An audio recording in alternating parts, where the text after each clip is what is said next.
Powwow Suite. Enter. An intertribal unity powwow is being held at the field at the local community college. Come early and stay late, we are told. Bring a chair and enjoy the festivities.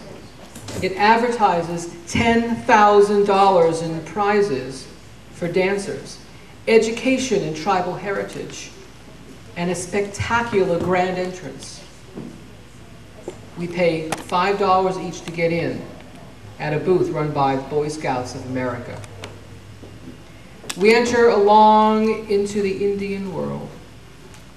Row of vendors, fry bread, hides, giant belt buckles, plastic spears, buy and sell jewelry, and kitty bow and arrow kits. And everywhere there are pictures of Jesus as an Indian. 1. Only 1% of Native Americans are recorded as following an Aboriginal spiritual path. Jesus leads the grand entrance.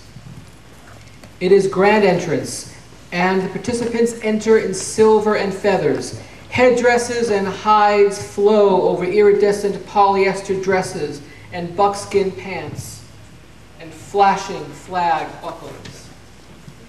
Tradition succumb to Walmart as a sequins parade shines its way to the arena. A snake through the fairgrounds, dancers follow in a line behind the headman and headwoman.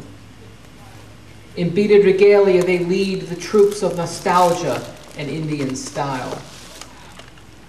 Women march with children, all dressed in blue print covered with small white crosses. And I can't tell if they're offering themselves up or laying themselves low. I cannot tell if it is a symbol of sacrifice or ownership and surrender. But I wonder, who has nailed you to these and sells you to their willing crucifixion? In old Hollywood westerns, the cavalry would come over the hill just in time to save the Christians by killing the Indians and leaving the skulls to bleach, each a small Golgotha. Now, without bidding, you march your nations to Calvary, and you bring your own nails. 2. Identification with the aggressor is a well-documented defense mechanism. Opening the powwow. In the arena, the microphone passes to the MC and he begins the veterans dance. Joined by vets from the crowd, in a circle they move, stomp, walk, follow the flag of the United States. Next to me stands a man wearing a t-shirt showing 4 Comanche warriors. The picture is pulled crisp by fat as he stands to attention. I read the caption: Homeland Security, fighting terrorism since 1492. As the dance closes, the MC leads the prayer to open the powwow. The veterans are blessed, the dancers are blessed, and the vendors are blessed. But the grounds are never blessed, and the sky is never addressed, but they are thankful in the name of Jesus. Or they are walking proof of the Stockholm Syndrome. And where is the Great Father now? And what has Jesus done with your buffalo? 3.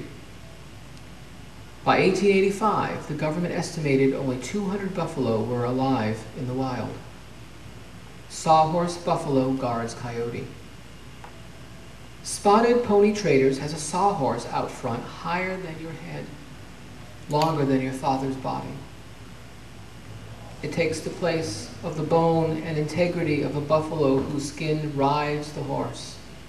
Draped down the sides, massive and empty, smooth and soft, and I swear I pretend I can feel some remnant of the life that once was so much a part of the beast.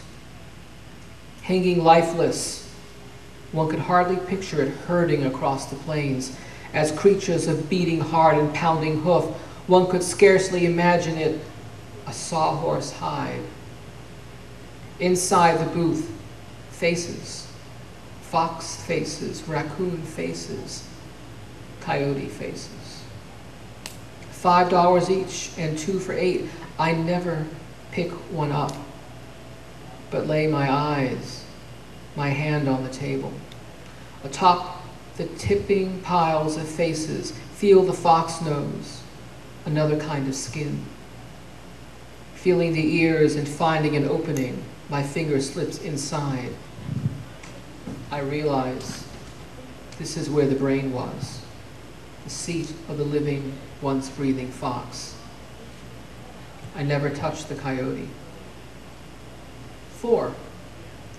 Native Americans are 2.8 times more likely to have diabetes than whites. Fast food, Native American style. I don't know if the old Sioux knew he was stuck. Blind. He was in his wheelchair, pushed by his old wife and his daughter. He ended 3 inches deep in the mud. The women linger over him. He cannot get out of his chair, stares ahead from his seat, but he doesn't see anything. The old woman pulls at the handles. These are part of the old man now. She cannot move him. Her daughter pushes it this way and that, wiggles the chair, but the only thing that shakes are the old handles. She slips in the mud. Her moccasins are covered with mud. Her mother's moccasins are covered with mud. I'm wearing crap stompers and dungarees. Don't care about mud as I wade in. I pull hard at the wheelchair to pull the old Sioux out of the mud. It is nothing to do. He is old and pale, wan, disappearing. He is ancient, wayfish, head to toe in buckskin, clothed in heritage. The old lady thanks me and I tell her it's nothing.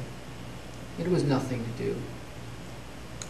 And it is a blessing to be of use, and I'm happy. She tells me how hard it is to take care of him, blind, lame, diabetic as she is. So many of her relatives, her tribe, other tribes, her daughter. It's a long line for fry bread and lemonade, elephant ears and curly fries and Coke. At the booth marked Indian food. Fry bread is a symbol for intertribal unity.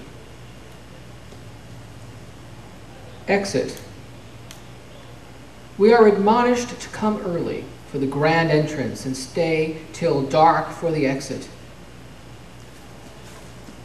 For all the great dancing between, the vendors and fun to be had. Stay for the closing dance, we were told, a one-of-a-kind event. And the closing ceremony, prayers, and the magnificent grand exit. At the Melbourne Native American Intertribal Unity Powwow, we spent a little under 3 hours and $44.28, including admission. That is my willing sacrifice. Thank you.